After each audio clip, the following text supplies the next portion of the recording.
Hello everyone, welcome back to my YouTube channel MBM GK tricks. उम्मीद करते हैं आप सभी अच्छे होंगे, स्वस्थ होंगे। आरआरबी टेक्नीशियन ग्रेड 3 के बारे में हम बात कर रहे हैं। ठीक है, फाइनली आप लोगों को बताने वाले हैं कि डीवी के लिए कौन कौन से डॉक्यूमेंट्स आपके पास होने चाहिए। ठीक है, और क्या गलती आप लोग ना करें, ये सारी जानकारी समझ लेना। मेडिकल डेट आप लोगों का और डीवी आप लोगों का कब होगा, ये सारी इन्फॉर्मेशन आप लोगों को एमबीएम जीके ट्रिक्स पर देखने को मिल रही है। और चैनल पर पहली बार आए हैं, चैनल को सब्सक्राइब और वीडियो को लाइक शेयर जरूर कर लेना। आने वाली हर अपडेट आप सभी को एमबीएम जीके ट्रिक्स पर देखने को मिलेगी। ठीक है, तो कौन कौन से डॉक्यूमेंट्स देखे जाएंगे और डीवी से पहले ये बातें जो है आप लोग समझ लेना। रिजल्ट में कटौती क्यों लिखा हुआ है यहाँ पर, रिवाइज्ड रिजल्ट आने की कितनी पॉसिबिलिटी है। ठीक है, और रिजल्ट ग्रेड 3, ठीक है, वेटिंग लिस्ट का आप लोग इंतजार कर रहे हैं कि एक बार रिजल्ट दोबारा से और जारी होना चाहिए। जितनी सीटें खाली रही हैं, जितनी भी सीटें बची हुई हैं, वो सभी भरी जानी चाहिए।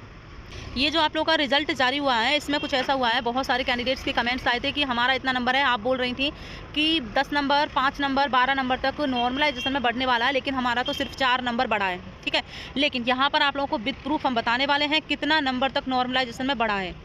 ठीक है, ये जो नॉर्मलाइजेशन का खेला है ना, यूपी पुलिस में भी कुछ कैंडिडेट्स की इस तरह के ही कमेंट थे कि हमारा जो है कट ऑफ के बराबर ही मार्क्स था, लेकिन हमारा सिलेक्शन नहीं हुआ है। सिलेक्शन क्यों नहीं हुआ होगा, आप समझ सकते हो कि उसका जो नंबर है वो घटा होगा। ठीक है, जो नॉर्मलाइजेशन की प्रक्रिया है, 50 नंबर वाला पास हो चुका है, जिसका रॉ मार्क्स 50 था। टेक्नीशियन ग्रेड 3 की बात कर रहे हैं, लेकिन जिसके 83 नंबर थे वो पास नहीं हुआ है, क्योंकि उसके नॉर्मलाइजेशन में मात्र 4 नंबर बढ़े थे। और जो 50 नंबर रॉ मार्क्स थे जिसके, ठीक है, यहाँ पर आप प्रूफ भी देख लीजिए।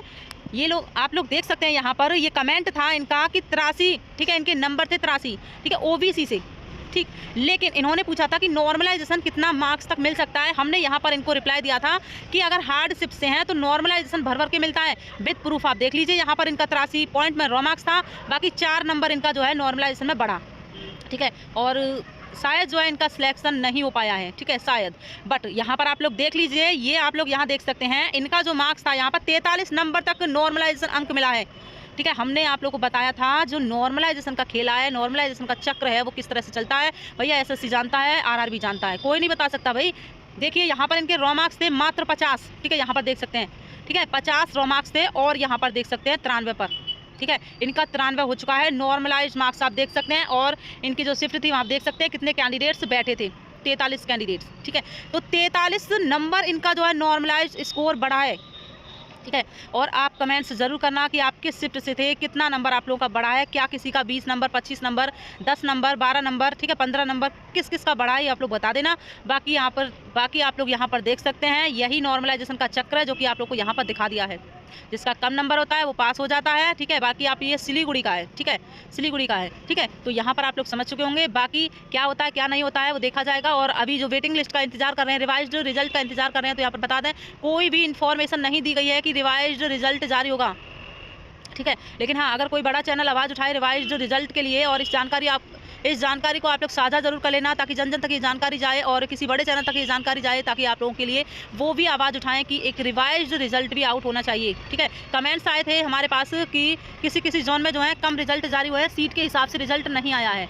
ठीक है, तो चलिए यहाँ पर आप समझ चुके होंगे। अब यहाँ पर सबसे महत्वपूर्ण बात, आप लोग इंतजार कर रहे हैं कि आखिरकार डीवी के लिए कौन कौन से डॉक्यूमेंट्स, तो जब भी इन्फॉर्मेशन आएगी डीवी की डेट की, आप लोगों को इस चैनल के माध्यम से देखने को मिल जाएगी। सब्सक्राइब कर लेना, बहुत जल्द आप लोगों का डीवी होगा। और कौन कौन से डॉक्यूमेंट्स लगने वाले हैं, सबसे पहले आप लोगों को बता दें, फॉर्म भरते समय जो भी आपने डॉक्यूमेंट्स लगाए थे वो आपके पास होने चाहिए। ठीक है, सारे आपके पास होने चाहिए डॉक्यूमेंट्स। और कमेंट्स थे कि जो डॉक्यूमेंट्स वेरिफिकेशन होगा कहाँ पर। ठीक है, तो जिस जोन से आप लोगों ने फॉर्म भरा था, ठीक है, तो उसी जोन में आपका डीवी होगा, और किसी भी डिवीजन में आप लोगों को भेज दिया जाएगा। ठीक है, ग्रेड 1 ग्रेड 3 आप लोग को बता दे रहे हैं यहाँ पर। तो एक तो आपके लिए सबसे महत्वपूर्ण, जिन कैंडिडेट्स ने ITI किया है, सर्टिफिकेट होना चाहिए, मार्कशीट होनी चाहिए। ठीक है, तो आप लोगों का जो डॉक्यूमेंट्स है वो चेक कौन करेंगे, तो रेलवे के कर्मचारी ही जो है आपके डॉक्यूमेंट्स चेक करेंगे। बिल्कुल आप लोगों को अनुशासन में रहना है। ठीक, समझ लेना आप लोग यहाँ पर। ठीक है, और यहाँ पर देखिए ओरिजिनल डॉक्यूमेंट्स तो आपके पास होने चाहिए, सारे ओरिजिनल डॉक्यूमेंट्स होने चाहिए। ठीक, और ओरिजिनल डॉक्यूमेंट्स तो होने ही चाहिए, लेकिन फ़ोटोकॉपी भी 3-3 आपके पास होनी चाहिए। ठीक है, 3-3 फोटोकॉपी उसकी होनी चाहिए।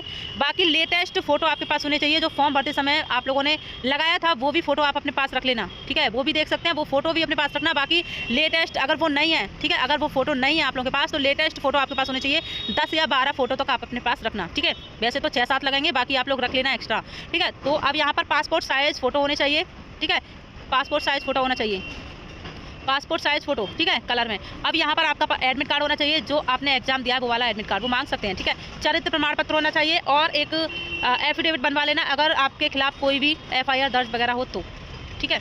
अगर कोर्ट में मामला है, ठीक है, और अगर आप दोषी ठहराए गए हैं तो आप जो बाहर हो सकते हैं, ठीक। और आधार कार्ड होना चाहिए, पैन कार्ड होना चाहिए। बाकी आधार कार्ड है तो पैन कार्ड की कोई भी ज़रूरत नहीं है, यानी कि एक आपके पास ID प्रूफ होनी चाहिए, ठीक है। चलिए अब यहाँ पर आपको बता दें 10th और 12th की मार्कशीट होना चाहिए और सर्टिफिकेट होना चाहिए, ठीक है। 10th की मार्कशीट, 12th की मार्कशीट, सर्टिफिकेट। DV से बाहर आप लोग नहीं किए जाएंगे, हालांकि आप लोगों को समय दे दिया जाएगा, ठीक है। DV से आप लोग बाहर नहीं होंगे, बिल्कुल भी परेशान ना हो। अगर कोई बड़ी गलती है, ठीक है, कोई बड़ी आपने गलती की, आपके डॉक्यूमेंट्स में कोई बड़ी गलती है तो उसका चांस है कि आप लोग बाहर हो सकते हैं। बाकी छोटी मोटी गलती में आप लोग बाहर नहीं होंगे, ठीक है। अब यहाँ पर इतनी जानकारी समझ चुके होंगे। अब यहाँ पर समझ लीजिए मार्कशीट और सर्टिफिकेट होना चाहिए ITI का, ठीक है। डिप्लोमा किया है वो होना चाहिए और डिग्री अगर किया है आपने तो उसका सर्टिफिकेट और सेमेस्टर के सभी के, ठीक है, सभी सेमेस्टर के आपके पास होने चाहिए। अब यहाँ पर देखिए आपने जो फॉर्म अप्लाई करते समय लगाए थे वो तो आपके पास होने ही चाहिए, ठीक है, वो आप लोगों को पता भी होगा कौन कौन से लगाए हैं।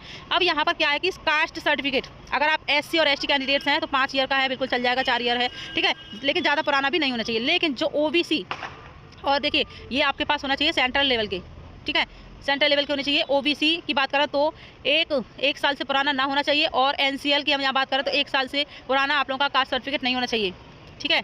चलिए और कोशिश करना कि DM और SDM लेवल का ही हो, ठीक है। चलिए EWS की बात करें, यहाँ पर एक सर्टिफिकेट होना चाहिए और 1 ईयर से ज़्यादा पुराना नहीं होना चाहिए EWS की, और स्टेट लेवल का है वो भी आप लोगों का चल जाएगा, ठीक है। अब PWD की बात करें तो सर्टिफिकेट आपके पास होना चाहिए और ये जो आपका है न्यू सर्टिफिकेट होना चाहिए, समझ लेना, नया सर्टिफिकेट आपके पास होना चाहिए। एंड अब यहाँ पर बात करें एक्स सर्विसमैन की, सर्टिफिकेट आपके पास होना चाहिए, ठीक है। EBC की बात करें, EBC का हमने यहाँ पर क्यों किया है, अगर आपने फीस माफ़ी के लिए, ठीक है, फीस माफ़ी के लिए अगर EBC का प्रयोग किया है तो बिल्कुल आपके पास सर्टिफिकेट होना चाहिए जो आपने फॉर्म भरते समय भरा था, ठीक है। तो आपके पास ये सर्टिफिकेट होना चाहिए और 1 ईयर का ही मान्य होगा, 1 साल से पुराना नहीं होना चाहिए, ठीक। अब यहाँ पर समझ लीजिए निवास प्रमाण पत्र होना ही चाहिए। बाकी जितने भी डॉक्यूमेंट्स हैं साथ लेकर जरूर जाना, ठीक है, साथ में लेकर आप लोग सारे डॉक्यूमेंट्स जाना, जितने भी आपके पास डॉक्यूमेंट्स हैं, ठीक। कोई भी घर पर छोड़कर मत जाना, ठीक है। अगर विधवा महिला है तो हस्बैंड का डेथ सर्टिफिकेट होना चाहिए, आप लोग तलाकशुदा है तो सर्टिफिकेट होना चाहिए उसका, ठीक है। अब यहाँ पर समझिए अगर आप पहले से कहीं भी नौकरी कर रहे हैं, ठीक है, किसी विभाग में आप नौकरी कर रहे हैं और रेलवे में आ रहे हैं तो उसका आपको NOC सर्टिफिकेट होना चाहिए, ठीक है। नौकरी छोड़ रहे हैं तो आपके पास एक NOC सर्टिफिकेट होना चाहिए। ये आप लोगों के लिए हमने जानकारी बताई है। बाकी आपकी कोई भी समस्या हो, कोई भी क्वेरी हो, आप लोग कमेंट्स कर सकते हैं और किस किस का सिलेक्शन हो चुका है कमेंट्स में ज़रूर बताना आप लोग। और बहुत सारे ऐसे कैंडिडेट्स हैं जो कि कुछ कैंडिडेट्स 0.3 से रहे हैं, कुछ कैंडिडेट्स 0.52 से रहे हैं, तो इस तरह से कैंडिडेट्स रहे हैं। बाकी जो है उनका कमेंट्स आया है, निराश है कैंडिडेट्स की, आखिरकार जितनी सीट है वो उतने तो रिजल्ट जारी होने ही चाहिए, ठीक है। तो हो सकता है अगर और रिजल्ट जारी हुए तो उनका जो सिलेक्शन है, जो पॉइंट वाले कैंडिडेट्स हैं उनका हो जाए, ठीक है।